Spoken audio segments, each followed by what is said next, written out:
अस्सलामुअलैकुम। अब हम पढ़ने जा रहे हैं फंडामेंटल ऑफ मैनेजमेंट। तो शुरू करते हैं चैप्टर नंबर 1 से। ये उसका कुछ कंटेंट है, ठीक है जी। यहाँ से बेसिक ये चैप्टर जो है हमारा स्टार्ट होता है, ठीक है। बिस्मिल्लाहिर्रहमानिर्रहीम। कॉन्सेप्ट ऑफ मैनेजमेंट या मैनेजर के कॉन्सेप्ट्स जो हैं वो हम सबसे पहले पढ़ने जा रहे हैं। सबसे पहली चीज़ कि डेफिनेशन आखिर क्या है मैनेजमेंट की, ठीक है। मैनेजमेंट एक प्रोसेस है। Process of what? Process of planning, controlling, organising and leading, ठीक है। आसान अल्फाजों में इसको POLC भी कहा जाता है, प्लानिंग, ऑर्गेनाइजिंग, लीडिंग, कंट्रोलिंग, ठीक है। ये इसकी सीक्वेंस भी है इसी तरीके से, तो जहन में रखिएगा, ठीक है। अब इसमें क्या किया जाता है कि आपके प्रोजेक्ट को प्लान किया जाता है। फिर मतलब जो हमारा बेसिक फंक्शन है कि फॉर एग्जांपल हमारा फंक्शन है कि हम अपनी ऑफिस की अकाउंटिंग करें, तो अकाउंटिंग करने के लिए पहले प्लान सीक्वेंस होगा कि हमें इस तरीके से करना है। फिर उसे कंट्रोल किया जाएगा कि सब लोग उस प्लान को ही फॉलो करें। फिर ऑर्गेनाइज़ किया जाएगा कि सब एक जगह पर आकर बैठें, सब अलग अलग कल्चर से हैं, क्योंकि वो अलग अलग कल्चर से हैं तो आएँ, साथ मिलें और जुड़कर जो है वो कोशिश करें। उसमें एक लीडर होगा जो सबको क्या करेगा, लीड करेगा और आगे लेकर चलेगा और बढ़ेगा, ठीक है। बेसिकली हम इस पूरी बुक में लीडर के कॉन्सेप्ट्स पढ़ेंगे, ठीक है, कि how a manager is different from a leader and how you can become a leader और अ मैनेजर, ठीक है। तो इसके बारे में हम इसमें क्या करेंगे, तफसीलन जो है वो पढ़ेंगे, ठीक है। अच्छा, यहाँ पर जो है वो हमारे पास इसकी एक डेफिनेशन मौजूद है मैनेजर की। अभी हमने क्या पढ़ा था, मैनेजमेंट को देखा था कि आखिर ये मैनेजमेंट क्या होती है, ठीक है। अब देखते हैं मैनेजर क्या होता है। Is done on time and appropriate standard. Manager वो शख्स है जो ऑर्गेनाइजेशन के एम्स को, ऑर्गेनाइजेशन के मकसद को क्या करे, ऑन टाइम, ऑन जो है वो स्टैंडर्ड्स क्या करे, अपने जो रिक्वायरमेंट्स हैं उसके हिसाब से जो है उसे अरेंज करे। ऐसे शख्स को क्या कहा जाता है, मैनेजर कहा जाता है।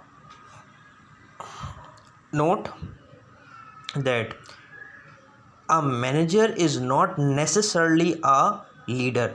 ज़रूरी नहीं है कि मैनेजर, हर मैनेजर लीडर हो, ठीक है, लेकिन ऐसा पॉसिबल है कि एक मैनेजर में लीडर की खासियतें पाई जाएं, ठीक है।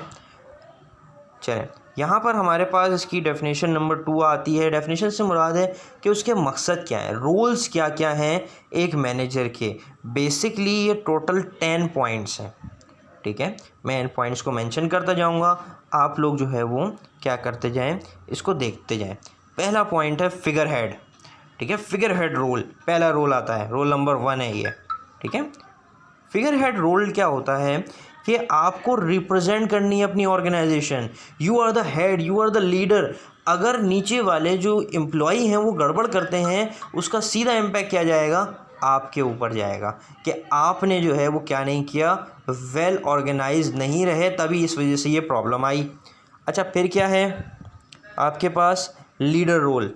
लीडर रोल, अच्छा पहले तो हम बात कर रहे हैं इंटरपर्सनल, यानी कि इंटरपर्सनल क्या है, आपके और आपके लोगों के दरमियान आपके ताल्लुकात कैसे हैं, ठीक है। इंटरपर्सनल क्या है, आपने BCR पढ़ी होगी। इंटरपर्सनल रेफरेंस करता है कि दो लोग या दो लोगों के साथ मिलकर या ज़्यादा लोगों के साथ मिलकर क्या करी जाए, कम्युनिकेशन की जाए, ठीक है। सो अब लीडर रोल है आपके पास। लीडर रोल क्या बताता है, यू आर द रिस्पॉन्सिबल। आपको उनको मोटिवेट करना है, उनको आगे बढ़ने के लिए जो है वो हिम्मत दिलानी है, ताकि आप क्या करें, अपने सामने वाले को बहुत अच्छा या बहुत बेहतर जो है वो क्या कर सकें, प्रोवाइड कर सकें। फिर आपके पास आता है liaison role. Liaison role involve करता है networking with others. Networking with others का मतलब है कि इफ़ आपके पास क्या प्रॉब्लम आए कि एक बाहर से कस्टमर आया है और वो कह रहा है कि आपके फ़लाने एम्प्लॉय की वजह से ये हमारी गाड़ी का स्क्रू ढीला हो गया या हमारी गाड़ी जो है वो प्रॉपर्ली बन नहीं सकी, तो इसके रिप्रेजेंट आप होंगे। कि आप उसको रिप्रेजेंट कर रहे हैं। अच्छा, फॉर एग्जांपल आपके एम्प्लॉय को किसी चीज़ की ज़रूरत है, उसे एक स्पेशलाइज्ड इक्विपमेंट चाहिए, तो आप जो है वो जाएंगे लेने। As a manager, as a leader, आप क्या करेंगे, रिस्पॉन्सिबल होंगे कि बाकी तमाम लोगों से क्या किया जाए, कांटेक्ट किया जाए, ताल्लुकात बनाए जाएँ। तो उसके लिए रिस्पॉन्सिबल कौन होगा, आप होंगे। अच्छा, फिर आने जा रहा है इंफॉर्मेशनल रोल। इंफॉर्मेशनल रोल में सबसे पहला पॉइंट देखिए, 3 ऊपर हो गए हैं, 3 पॉइंट्स यहाँ हुए हैं, बाकी के 3 जो है वो मैं यहाँ बताने जा रहा हूँ। पहला आता है मॉनिटरिंग रोल। मॉनिटरिंग रोल क्या है कि आपको क्या करनी है, मॉनिटरिंग करनी है कि सब लोग सही तरीके से काम कर रहे हैं, सब पे नज़र रखनी है। इन्फॉर्मेशन जो है वो जमा करते हुए सब पे नज़र रखनी है कि ऐसा ना हो कि कोई शख्स जो है वो काम करे जिसके लिए उसको हायर नहीं किया गया, क्योंकि जिसके लिए उसको हायर किया गया है वही काम वो एक्स्ट्रा ऑर्डिनरी अच्छे से कर सकता है। इफ़ वो कोई और काम करेगा तो वो उसको थोड़ा ख़राब कर सकता है। अच्छा, पॉइंट नंबर 2 हमारे पास यहाँ पे आता है डेसिमिनेटर रूल। डेसिमिनेटर का मतलब है टू शेयर इन्फो या इन्फॉर्मेशन, कि आप क्या करें, शेयर करेंगे इन्फॉर्मेशन को दूसरों के साथ। जब आप इन्फॉर्मेशन को शेयर करेंगे दूसरों के साथ तो क्या होगी, आप एक डिसमिनेटर रोल को प्ले कर रहे होंगे कि जहाँ पर आप क्या करें, मुख्तलिफ़ लोगों से मुख्तलिफ़ तरीके से कम्युनिकेट कर रहे हों।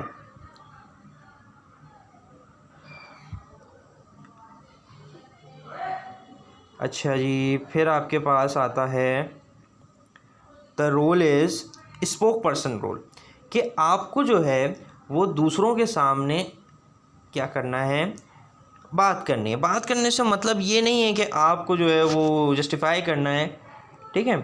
तो इफ़ आपके साथ ऐसा हो कि आपको कोई मीडिया ब्रीफिंग देनी है, फॉर एग्ज़ाम्पल आपको कोई मीडिया ब्रीफिंग देनी है, तो क्या एम्प्लॉई आगे बैठेगा कि यार सर वो मेरे स्क्रू ढीला लगाने की वजह से हमारा स्पेसक्राफ्ट जल गया, ठीक है।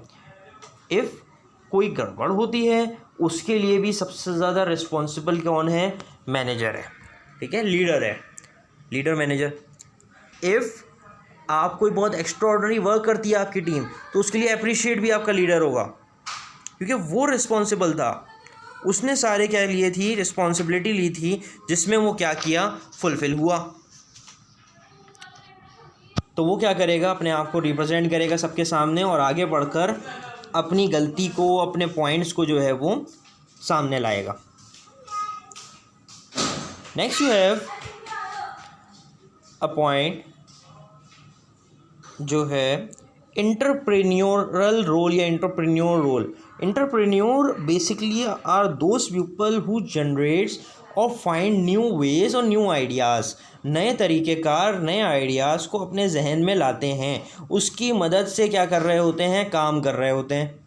नए आइडियाज़ को बनाने वाला भी कौन होता है, मैनेजर्स होता है। नए आइडिया को क्रिएट कर कर उसे इम्प्लीमेंट कर कर ऑर्गेनाइजेशन को ज़्यादा से ज़्यादा फ़ायदा पहुंचाने वाले कौन होते हैं, मैनेजर्स होते हैं।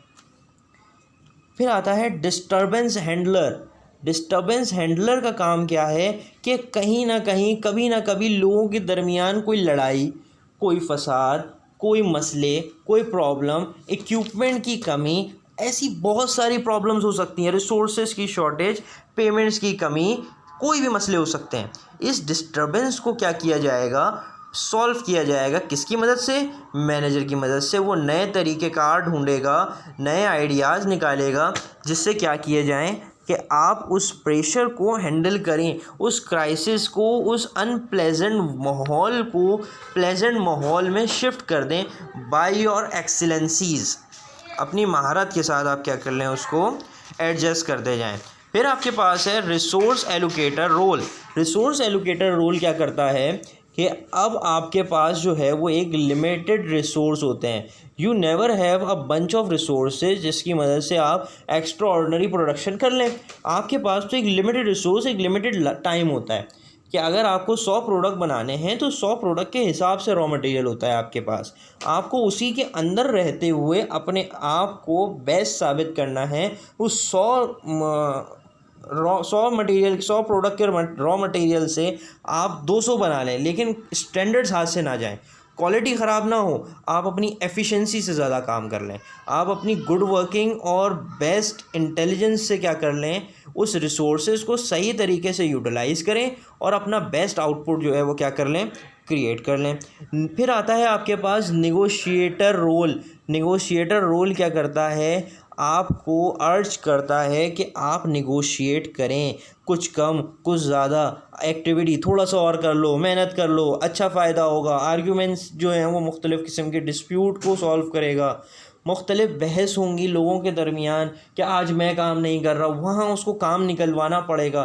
किसी ऐसी जगह होगी जहाँ पर जो है वो मैनेजर क्या कर रहा है, अपने वर्क को बहुत ज़्यादा हार्श होकर लोगों पे इम्प्लीमेंट कर रहा है, तो वहाँ पर उसको ये बात समझनी चाहिए कि भाई किस तरीके से लोगों को कुछ कम काम करा लिया जाए, कुछ छुट्टी दे दी जाए, कुछ सुन लिया जाए, कुछ सुना लिया जाए, मिक्स वे में रहते हुए क्या किया जाए, काम किए जाए तो वो काम निकल आएंगे। तो इस तरह वो क्या करेगा, बार्गेनिंग करेगा। निगोशिएशन मीन बार्गेनिंग, भाव ताव करना, तुम 10 ले लो, नहीं मैं 20 लूँगा, तुम 12 ले लो, नहीं मैं 18 लूँगा, ये क्या है, आपकी बार्गेनिंग कहलाती है। आई होप कि यहाँ तक ये सारी बातें क्लियर होंगी। मज़ीद कोई सवाल आपके जहनों में आए कमेंट कर सकते हैं, व्हाट्सअप नंबर दिए हुए हैं, आप उस पर पूछ भी सकते हैं। फिर आपके पास आता है function and responsibilities of managers by Fayol. Fayol की डेफिनेशन आप यहाँ पहली दफ़ा सुनेंगे, लेकिन आगे ये बहुत दफ़ा आती जाएगी आपके पास। फ्योल इज़ बेसिकली जो है वो मैनेजमेंट के एक फ़िलासफ़र रहे, उन्होंने अपनी मैनेजमेंट की मुख्तलिफ जो हैं वो थ्योरीज़ जो हैं वो पेश करी हैं यहाँ। तो यहाँ आपको उनके रेलेवेंट बहुत सी चीज़ें जो हैं वो मिलेंगी।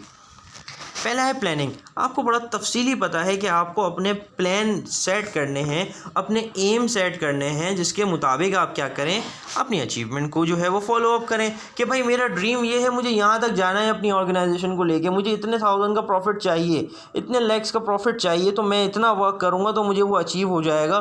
तो अपने लिए पहले गोल्स, अपने प्लान्स बनाएं कि इस तरीके से ऐसे चलकर मैं करूँगा। फिर उसको ऑर्गेनाइज़ करें, लोगों के साथ मिलकर उसकी परफॉर्मेंस को सेट करें कि इस तरीके से ये काम होगा, ऐसे ये काम होगा। फिर कोऑर्डिनेट करें, लोगों को अपने साथ जोड़े। देखें अभी हमने पीछे तो 3-4 पढ़े थे, planning, controlling, organising, leading, basic यही 4 हैं, लेकिन फ्योल के हिसाब से ये 5 ये वाले हैं, प्लानिंग, ऑर्गेनाइजिंग, कोऑर्डिनेशन कह लें।